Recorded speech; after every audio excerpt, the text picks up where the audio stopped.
আম্মু কি এখন মুরগি ছাড়বা নাকি? প্রতিদিন তো তুমিই ছাড়বা, ছাড়ো দিই, আজকে আমি ছাড়ি।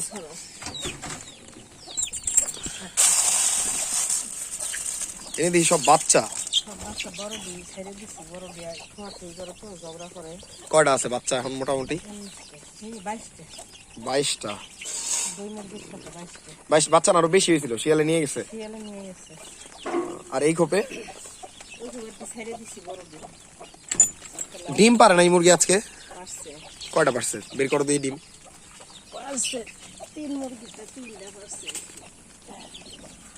এই 3টা? এটা কি আজকের? কি করো একটু পরে ভাইজা দিও মানে সকাল সকাল। তো সকাল সকাল আপনাদের সাথে ভিডিও নিয়ে হাজির হলাম। আজকে মোটামুটি আমাদের বাড়ির যে মুরগি টুরগি আছে এগুলো কখনো আপনাদেরকে দেখাইনি, তাই আজকে একটু দেখাই দিলাম আর কি। পাশাপাশি দেখেন আমাদের আম গাছটা একদম বৃষ্টিতে ভিজে একদম স্যাঁতস্যাঁত হয়ে গেছে, একদম গায়ে পানি দিয়ে একদম পুরো ভিজে আছে। এই ক্ষেতটা আমাদের অনেক দিন যাবতীয় ভাবে পড়ে আছে, আসলে সবকিছু এলোমেলো হয়ে গেছে কেমন যেন। এই ক্ষেত্রে এখানে ই করা দরকার, কিছু একটা লাগানো দরকার। এইটা মোটামুটি রেডি করা হয়েছে, আব্বু রেডি করছে। আব্বু আসলে এখন সময় দিতে পারে না বয়স হয়ে যাওয়ার কারণে, এই জন্যই মোটামুটি এগুলো করা হয় না। এছাড়া আমারও মানে নিজের জব আছে, পড়াশোনা আছে, সেই সব দিক বিবেচনা করলে আমিও আসলে ওইভাবে সময় দিতে পারি না।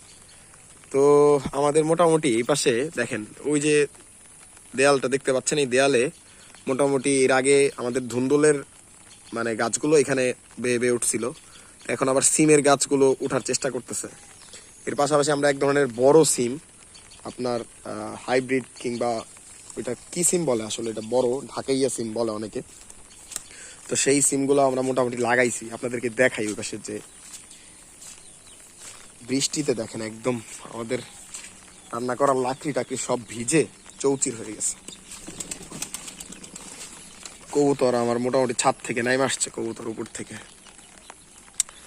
তো এই পাশে দেখেন দেখাই কিছু জিনিস, এই যে আব্বুল লাগানো সুপারি গাছগুলো বড় হয়ে গেছে, অনেকদিন তো আপনাদের সাথে ভিডিও দেওয়া হয় না।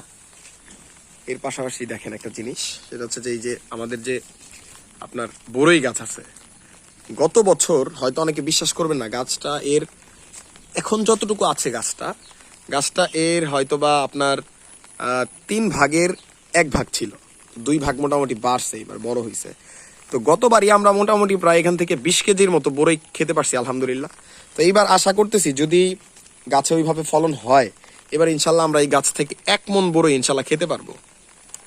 তো ভিডিও করতে করতে যখন এদিকে আসতেছিলাম তখন কোনো একটা পাখি যেন এখান থেকে উড়ে ওইখানে যে বসলো, আমি ঠিক বুঝতে পারলাম না কি পাখি, কালো টাইপের একটা পাখি, হয়তো বা কোনো কোকিল হবে।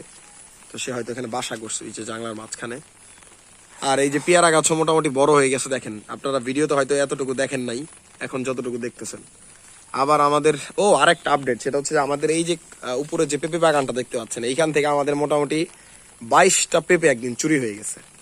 তো সেই ভিডিও আপনাদেরকে দিব। ওই পাশে আমরা সুপারি গাছ লাগাইছি, আর এই যে হাইব্রিড পেয়ারা যেটা, সেটার মোটামুটি এই যে নিচে 2টা গাছ হয়েছে দেখেন, এই যে এখানে একটা আর ওই যে একটা। যেহেতু এখানে একটা গাছ আছে বড়, এখান থেকে একটা গাছ উঠিয়ে আমরা উপরে নিয়ে লাগাবো চিন্তা করছি। আর এই যে এটা হচ্ছে আমাদের সেই G9 জাতের কলা, সাগর কলা যেটাকে বলে, এই কলা মোটামুটি নিচে চারা হচ্ছে, এর পাশাপাশি উপর দিকেও আপনার মোটামুটি উঠতেছে। তো এই ছিল মোটামুটি আজকের আপডেট। ধন্যবাদ সবাইকে ভিডিওটা তখন মনোযোগ দিয়ে দেখার জন্য। সবাই ভালো থাকবেন, সুস্থ থাকবেন, আল্লাহ হাফেজ।